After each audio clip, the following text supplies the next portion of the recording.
Então vamos lá, pessoal. Então agora falando um pouquinho do tópico 4, né, da primeira unidade, educação física adaptada, ok? Então educação física adaptada, pessoal. Só confirmar aqui a gravação. Aí.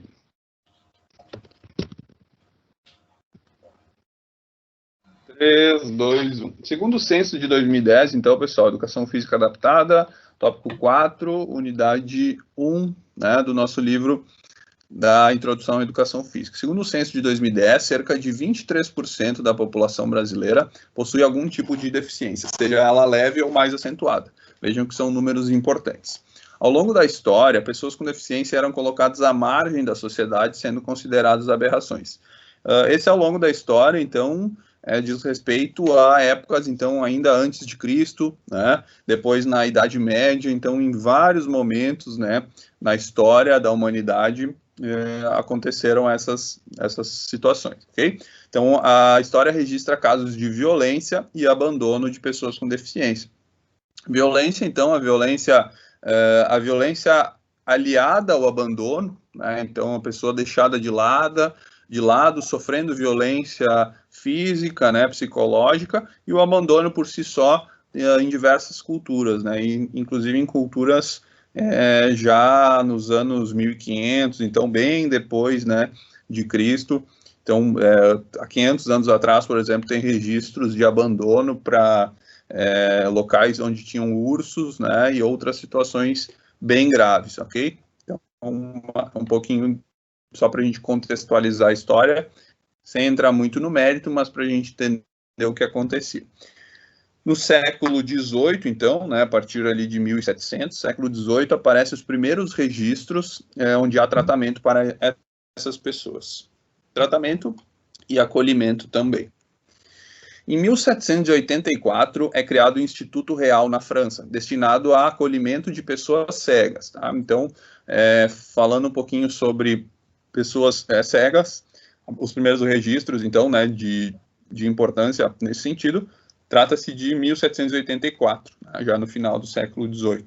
Em 1825, em homenagem é criado o Sistema Braille, em homenagem a Louis Braille, cego desde os 3 anos de idade, devido a um acidente. Então, ele fez parte desse Instituto Real, né, um pouco depois da criação, ok?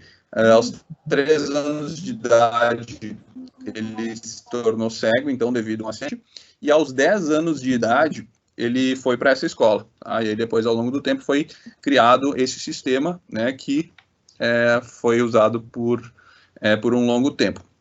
Não sei se vocês já assistiram, eu gosto muito de ver filme do Denzel Washington, né? Tem ótimos filmes. Tem um filme chamado O Livro de Eli, talvez vocês já tenham visto, né? É um filme bem famoso, e ele tem... um spoiler bem grande, né? Mas ele fala um pouquinho ali do Braille, enfim, né? Em alguns momentos do filme, e a passagem e a moral final do filme tem a ver também com isso. É bem interessante, foi algo que eu lembrei hoje enquanto fazia o material. Então, o sistema Braille é introduzido no Brasil só em 1850, cerca de 25 anos depois da criação desse sistema. Em 1854, é criado o Imperial Instituto dos Meninos Cegos, tá, aqui no Brasil, ao qual chama-se hoje, né, ele ainda existe hoje, mas hoje, então, ele se chama Benjamin Constant, Instituto Benjamin Constant. Vou falar um pouquinho agora dos surdos, tá? Então, antes dos estudos com cegos, já havia trabalho desenvolvido, tá, para os surdos, a língua de sinais, lá no século XVII, tá? Então, antes de 1700, já havia um trabalho destinado a surdos, ok? Principalmente em relação à comunicação. Então, foi criada essa língua de sinais, tá? Nada a ver com a língua brasileira de sinais, que é algo que a gente vai falar. Apesar do constante desenvolvimento da língua de sinais, esta foi erradicada em um congresso em Milão no ano de 1980, ok? Então, ao longo do tempo, foi criada essa língua de sinais, né, uma forma de comunicação, porém, no momento da história, na verdade, aqui está 1980, tá? Tem um erro ali, é 1880, tá? Então, foi erradicada em um congresso em Milão no ano de 1880, ok? Depois eu corrijo e mando para vocês.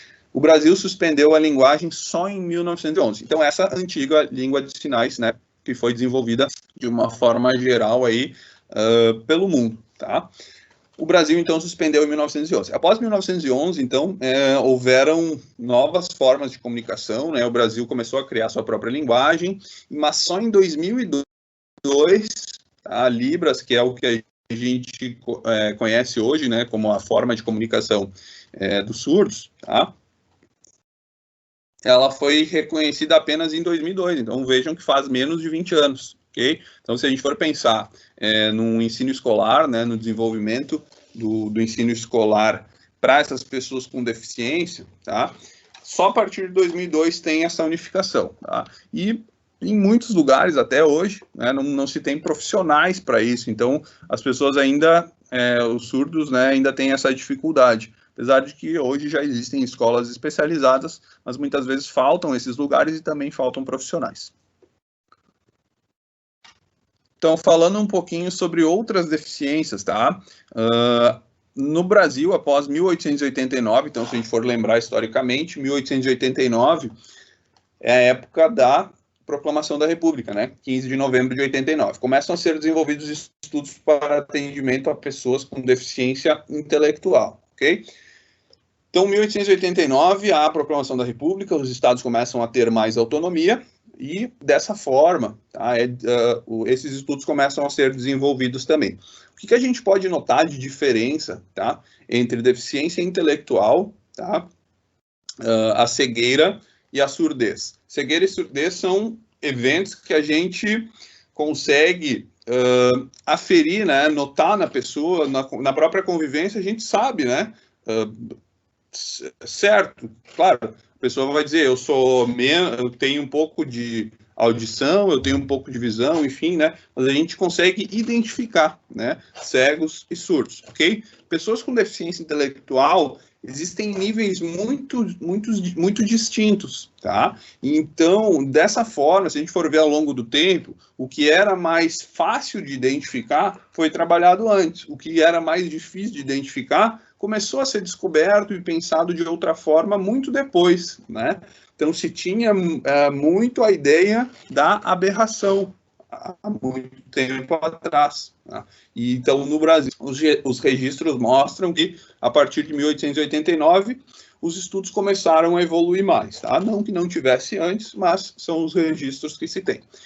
Durante todo o século XX, então, existiram muitos avanços no atendimento e tratamento de pessoas com deficiência no Brasil, entretanto, de forma muito lenta. Né? Se a gente for observar do que se tinha lá no final do século XIX, todo o século XX, agora no século XXI, talvez, né, hoje em dia, nós olhamos e dizemos, bom, tivemos avanço, né? Mas é o avanço ideal nesse sentido?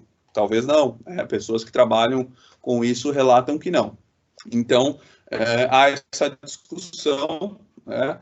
E aí, quando há essa discussão, cada um vê com os próprios olhos, né, tem a sua própria opinião sobre isso. Acredito que houve evolução, né? Mas a gente precisa também discutir e debater com quem trabalha com isso. Não adianta a gente só dar opinião sem ter informações reais sobre cada um desses assuntos, né?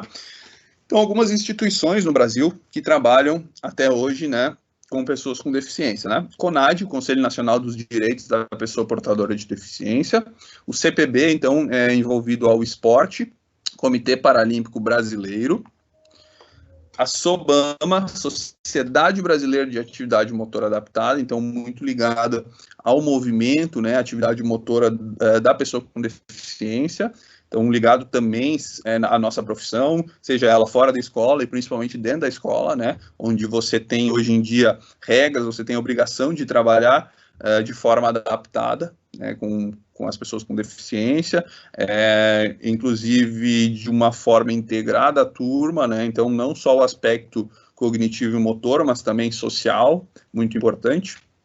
CORD, outra instituição, Coordenadoria Nacional para a Integração da Pessoa Portadora de Deficiência. E aí, finalizando esse tópico, pessoal, falar um pouquinho da Surdo Olimpíada, tá? Então, a gente passou por algumas alguns conteúdos aqui, tá? Vamos finalizar com a Surdo-Olimpíada. Então, pessoal, Surdo-Olimpíada é a Olimpíada para surdos, né? O que é a Olimpíada para surdos? O que é não? Como é que ela se desenvolveu ao longo do tempo? Então, ela começou lá em 1924, tá? E aqui tem uma colocação bem bacana.